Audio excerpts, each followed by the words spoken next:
Hi everyone, I'm Rosemary, and today I'm going to be guiding you in painting this cute little pumpkin with the witch's hat. And I even gave you little spiders in your kits that you can put on later on. All right, so you should have in front of you your water bowl, your paints, a palette if you need to put your paints in a palette unless you're working from the strips. And we're going to be needing glue. I had said we need a clear glue, so I have Elmer's clear glue. I don't know if the white glue will show white on the black hat, so I suggest a clear glue with the glitter. But that's going to be the last thing that we do. All right, and so here's this little guy.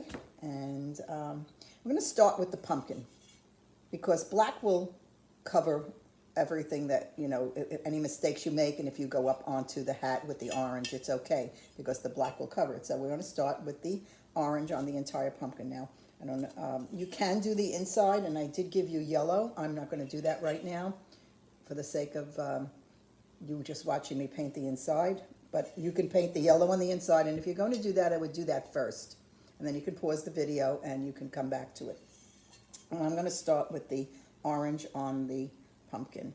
So like I said, we always start with the bottom, and this way while you hold it in your hand and you start working on the sides, the bottom will dry and then you can stand it up.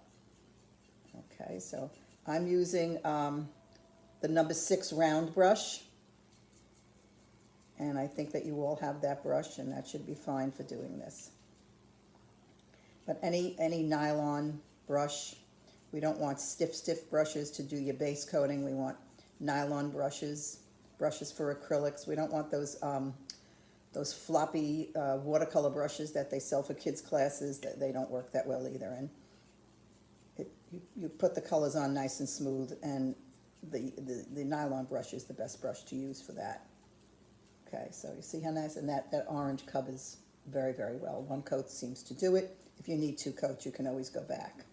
So I did the bottom, and now while that's drying, I could work my way up the sides.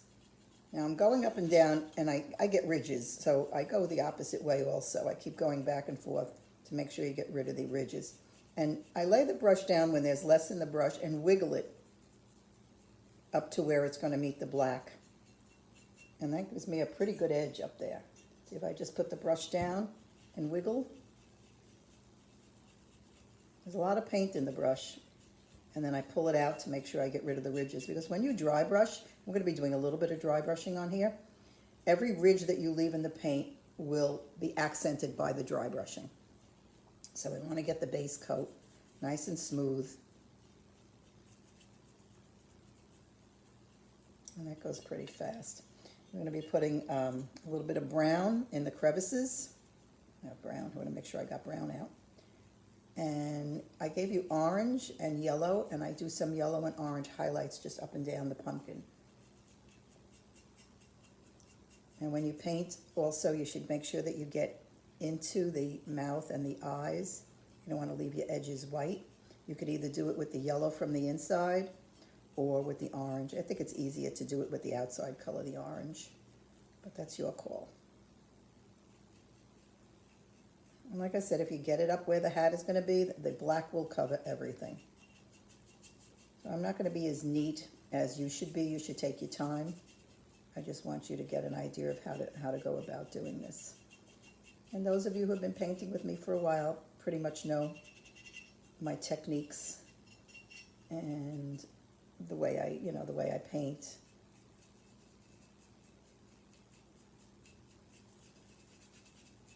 And have heard me say a lot of the same things over and over again.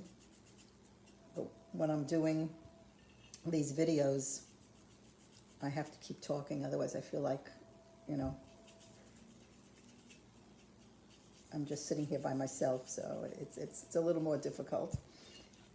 All right, so I'm almost done.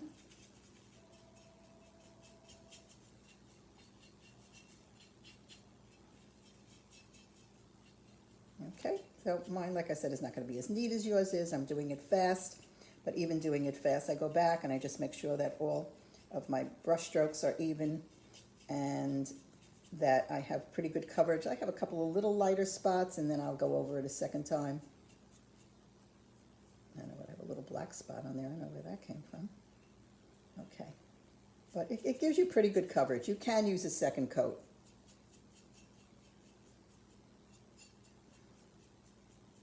And you should have plenty of paint. It goes very far. I mean, I just put that little bit in the palette and I didn't even use half of it. So you should have plenty of paint. And if any of you never have enough paint, you can always let me know and I'll get you more paint somehow. All right, now while that's drying, because I want to do the dry brushing on that before we do the black. Wash your brush. And one thing I forgot to get out is a paper towel. So I'll just use my paper that I have down here to dry it out. I think we'll do the band on the hat next, so this will be drying, and then again with the purple on the hat band, or whichever color you choose, you can be sloppy, you can go on to the black area. Black will cover everything. So I want to do these areas first and the black is last, because then you have to be neat with the black. So here I have the purple. And I'm going to use the same big brush because, like I said, I don't care if I'm sloppy, and even if it goes onto the buckle, it's okay. This little section here in the middle of the buckle, I did as part of the band on the hat. Okay? And now if you want to make it all a big buckle, you can do that also.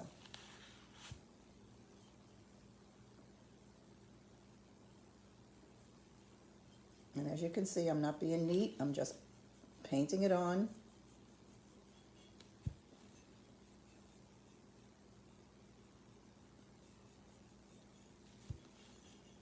Nice and smooth again.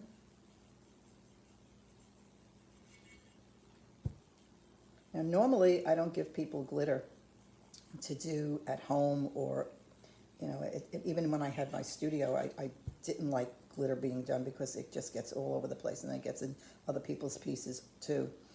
But I found a new way of putting it on and it doesn't make as much of a mess. That's why I gave it to you, and I think it really looks great on the hat.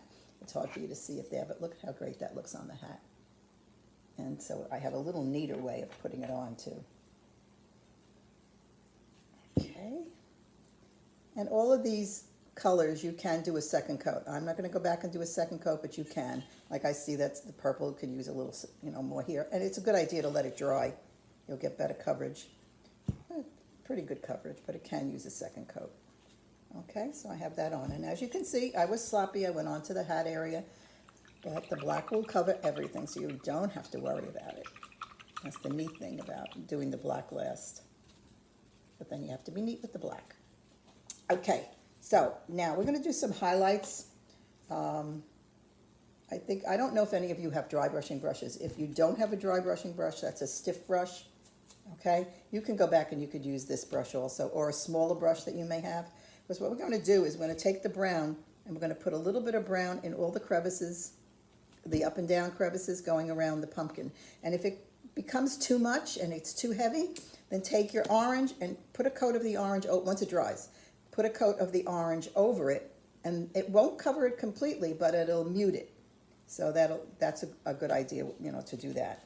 So I'm going to be using the stiff brush.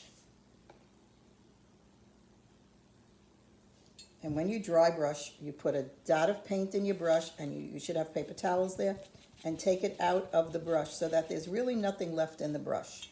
Very, very little. And then you're just going to go back and forth on these little lines. I don't know if you could see it yet. I could see it, but it's probably hard to see on the video. All right. And you can use a small brush and just paint it in also, but the dry brushing is a little softer. Can you see that line? Now, if I don't like that line later, I'll go back and I'll just highlight a little of the orange over it to make it a little more mute. You could see it better on here. So they're a little smaller. He has little red cheeks too. We have to do that. Okay, so go around and in all these vertical lines, I'm going to do the brown.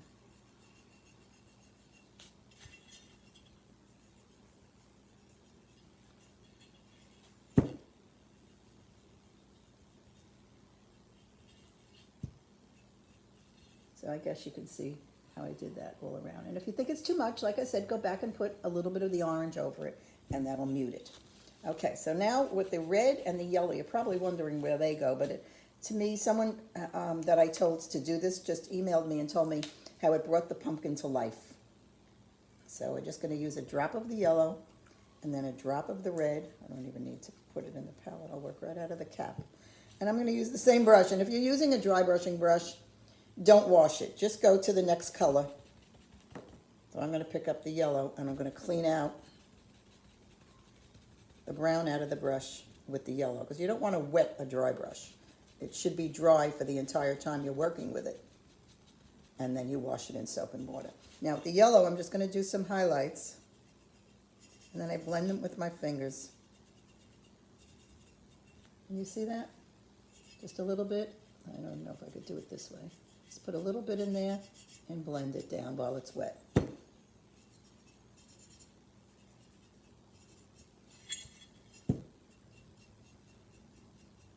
When I have a full pumpkin without a hat on, I usually do the yellow highlights toward the top, because to me that would be where sun would hit it. Oh, just my way of doing it.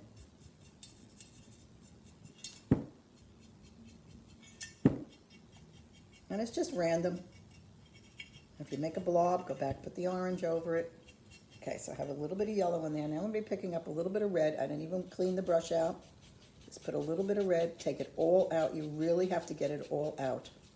Really, really, really clean it out of all of the sides of the hairs of the brush. And what I'm going to do is I'm going to start with his cheeks, and I'm just going to tap a little bit of color in a circle to make two cheeks.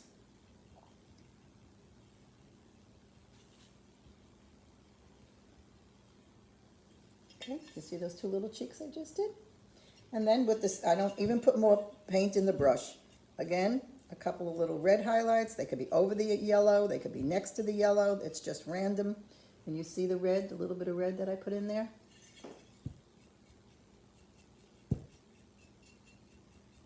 And all these little things that you do bring it to life a little bit more. Okay. See the little bit of red I have going around it? Okay, all right, so that's it for the pumpkin. Nice and easy. This is really an easy piece. Okay, the one thing that's not that easy are the spider webs. And I've been suggesting that people use a marker, an extra fine point marker, to do little things like that. But somebody told me that when they spray it, it runs. So what you can do is you can seal the whole piece first. You don't have to seal the hat because it has the glue on it, but you can put a little spray or a little paint-on sealer on the band and then let it dry really, really, really well, and then use the marker. That should work over it. Okay, but if you're very good, which I don't have a very fine brush here right now, you can draw little spider webs. And spider webs are drawn by doing, let me get a paper and pencil, and this way I can show you.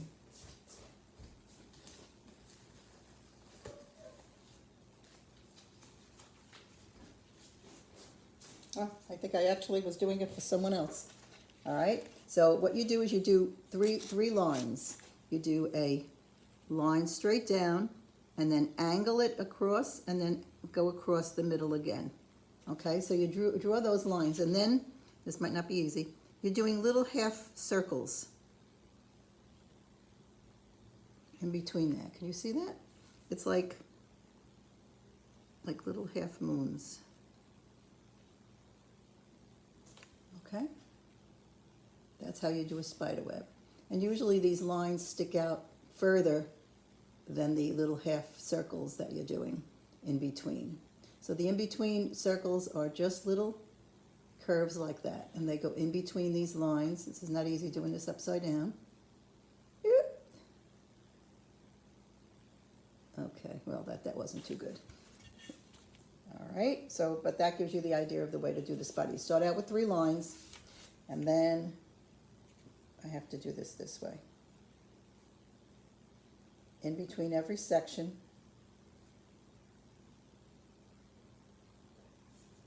you do these little half moons.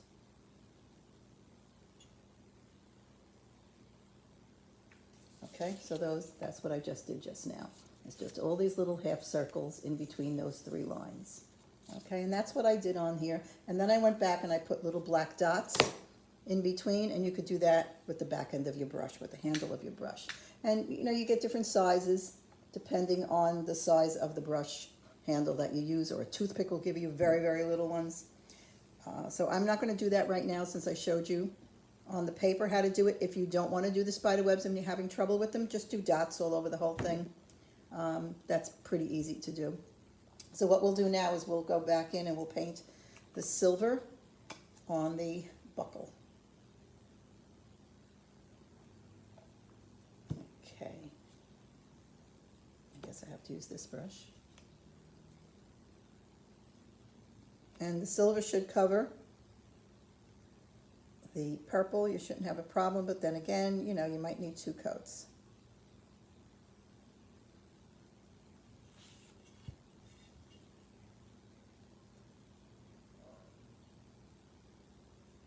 And if you get the silver up where the black is going to go, on the top and the bottom, it's okay. The black will cover it. And you know, if you get it where the purple is, you go back with the purple and you do some touch-up. I always have to go back and forth before I get it the way I want it.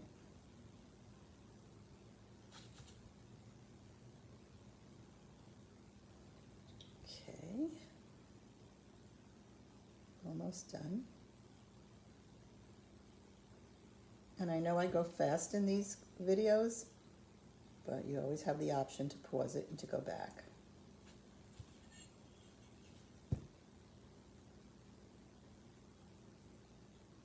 Okay.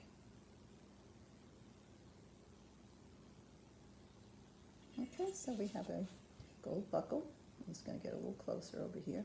This isn't even a good brush that I'm using. It's a little thick. So your tools when you're working are very important. Just like a carpenter has to have the proper tools when they're making something and building something, you have to have the proper tools when you're doing ceramics. And the brushes are very, very important. Like this brush is starting to wear out and it's starting to split. So it's okay for painting, base coating something, but when I want to do something pointy, I'm going to need to have a brush that holds a good point. When I want to do dry brushing, I'm going to need a brush that's fairly stiff. I think it's ox hair. So it's nylons to do your acrylic base coating, and it's ox hair to do your dry brushing. And it's the same thing as a stencil brush, but don't buy stencil brushes because the stencil brushes are cut off and they're flat on the top. And that doesn't work for dry brushing. They wear out very fast, the dry brushing brushes, because you're pouncing on the bisque and they take a lot of abuse. But they do start out with some kind of a point. They don't have that flat top. Okay? So I'm going to put this in water now until I can go to the sink and wash it, because I don't want those colors to ruin the hairs of the brush. So I will wash that as soon as I'm done.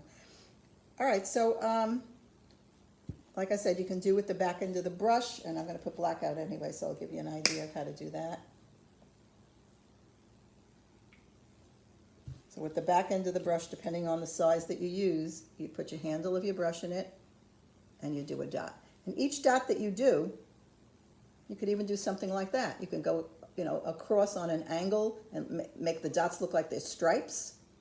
But every dot that you do, if you don't dip again, gets smaller and smaller. So if you start out with a bigger dot and you just go down without dipping, you get that kind of an idea, which is nice also. Okay, so you can do whatever you want on that.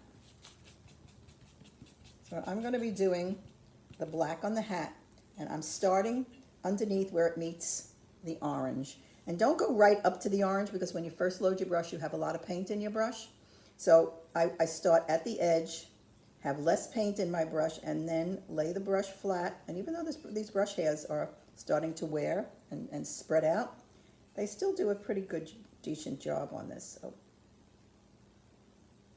okay, so I start on the edge, get rid of some of my paint, and then lay it flat and push it in to where the orange is. Okay, now lay it flat and pull it in. Okay, and I think that works pretty well. If you get the black on the orange, eventually the orange will cover it. You might need a few coats, but it should cover it eventually. And every time I do that, I come back and make sure that my black is smooth. And when you do dots, I would do them last, because you see they're wet, and if I put my hand in that right now, they're going to smear all over the place. So you want to do everything before you do dots. I would even do your glitter. No, maybe not, because you want to put the sealer on the purple. So do your dots, put the sealer on the purple and on the pumpkin, and then we'll go do the glitter.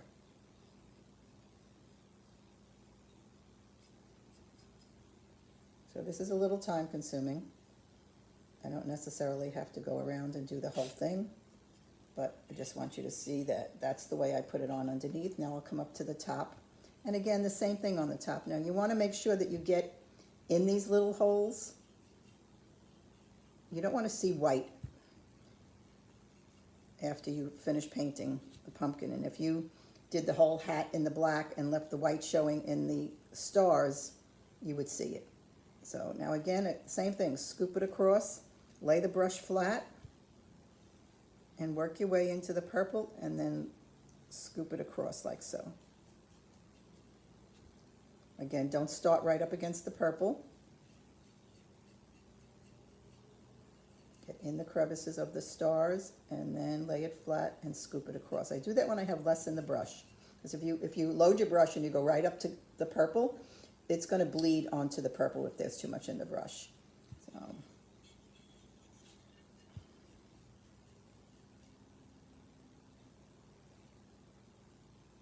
You might need a little smaller brush to get in around the buckle. I was able to do with this big brush, but if you're more comfortable with a smaller brush, just take a smaller brush and put it on with that. See, this part is easy to do. It's not up against the purple. And now when I go up against the purple, I get rid of some of the black and lay the brush flat and go right across, scoop it across. It gives you a pretty decent line when you lay your brush down like that.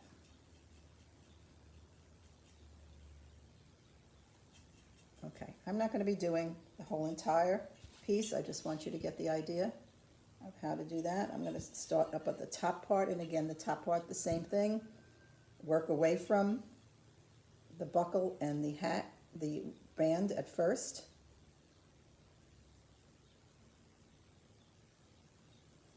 Now I got a little bit on my buckle, so I'm going to take my little brush here with a little bit of water and just take it off while it's wet, rather than have to try to cover it up. It comes right off while it's wet. Okay.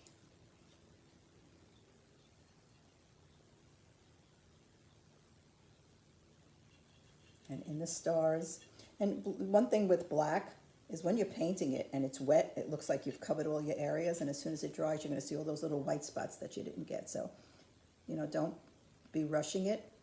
Paint the coat on it and let it dry, and then go back and touch up all the little white spots that you've missed, especially in the stars. You're going to be seeing a lot of that. After it dries, you'll see a lot of those white spots.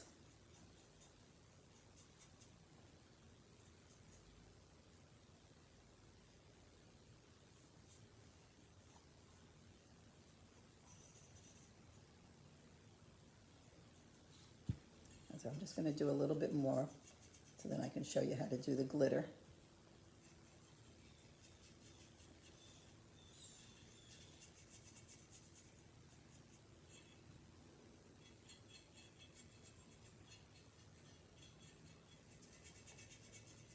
Okay, I'm going to stop on the black now. I have the whole front pretty much done. This way this gives you an idea of how it looks. I should put a little bit more on this side over here because you could see that.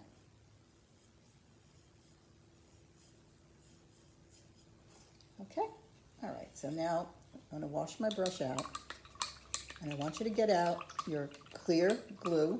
Like I said, you should put your dots on here first, and then seal this area with a paint-on sealer first if you want to do it with the pen, with the spider webs. Okay, this doesn't need to be sprayed because it has glue, and the glue seals it, and the glue gives it this shine. I did not spray this at all. I did spray the bottom with a matte. If you want, you can spray it with a gloss. Okay, it might look even nicer with a gloss. And I took out a piece of foil here to put my glue on, and the glitter you have in the same jar that I have here. I only have a little bit in here, but I don't think I need much more. Okay, so I'm going to show you how to go about this. Let me just clean up my mess.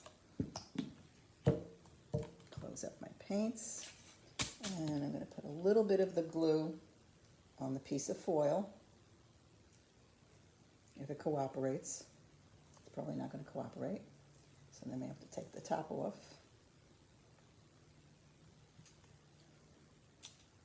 And I put a little bit of the glue onto a piece of foil. So now I have the glue here and I have the glitter here. So this is really very simple. You're going to pick up a little bit of the glue in your brush, just a dot of the glue in your brush. And then you're going to tap it into your glitter and pick up the glitter in your brush. And you're just going to tap it on.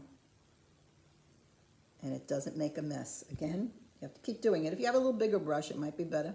A little glue, a little glitter. And you just keep putting it on until you have the amount on that you want. So I got something on there that doesn't belong. Okay, can you see that? See, I started there. It's just so simple. Instead of what we used to do years ago is we used to paint the glue on and then sprinkle the glitter on, and what a mess that made. So this is just so much easier. A little more time consuming, maybe not. I think you get more of an even effect doing it this way, because when you sprinkle it on, if it doesn't go in every spot, it's hard to go back and touch it up with the glue and sprinkle more on without getting it doubled up in areas, and then you could see. This way you have a little more control over it.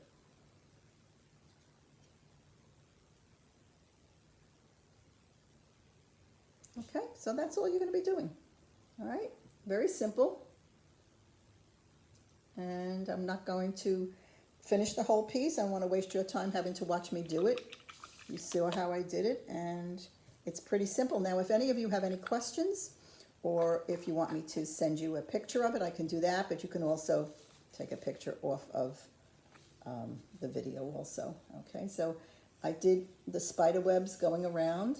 I have 1, 2, 3, 4, 5, I have 6 spider webs on the band. And the dots, don't put them too close together. You don't want it to look like a dotted Swiss. I separate them. All right, and seal it with some kind of a sealer. And that's it. That's it. And now I've been suggesting to people to get the fairy lights. Fairy lights. Some people put in the battery-operated candle in the bottom, and it probably would do okay on this, but I think that the fairy lights, they're on that wire strip. Amazon has them. I think they sell, I'm not sure if they sell them individually. I bought 12 in a package, and they averaged $1.20 each, which was very cheap. And they're on a wire, and they have a little battery pack, and you can push them up as high as you want. Like when you have something that's tall, you can push it up inside of the piece. Okay, and I think it lights better. And then you could take it out and just put them into other pieces also. After you finish with the Halloween, you can put them into a Christmas piece or a holiday item. And I think that it's a great invention. But this is drying, and you could see how pretty it looks. Okay, and just I'll show you a couple of other little things that I did. This I did with a children's class. This the little top hat. I made these little bows, and I put a spider on, and I did stencils. Or I have it where the other ones that I gave to the class, I actually cut out stars in these little hats. These are cute. And then this is my other little concoction over here that I put together. Everybody's been selling Halloween trees. So I said, I'm going to make my own Halloween tree. So I took an old mold that I had, and I made a Halloween tree, and I put a little gnome on the top. Is he adorable? Now we also have little pumpkins you could put on the top. So I figured I'd do what everybody else is doing. And then I put all little orange lights inside of it. Okay, so that's my little collection for Halloween. And I want to thank all of you for taking my class and for getting these kits from the library. I really appreciate it. I appreciate your business. And thank you for your interest in ceramics. It's been my passion my whole life. Well, not quite my whole life, but for a long time. It feels like my whole life, but it's been a long time. And I just hope you enjoy it as much as I enjoy it. Thank you again. And if you have any questions or you want to send me a picture when you finish the piece, you have my email on the instructions. Thank you so much. I really appreciate it. Have a great holiday.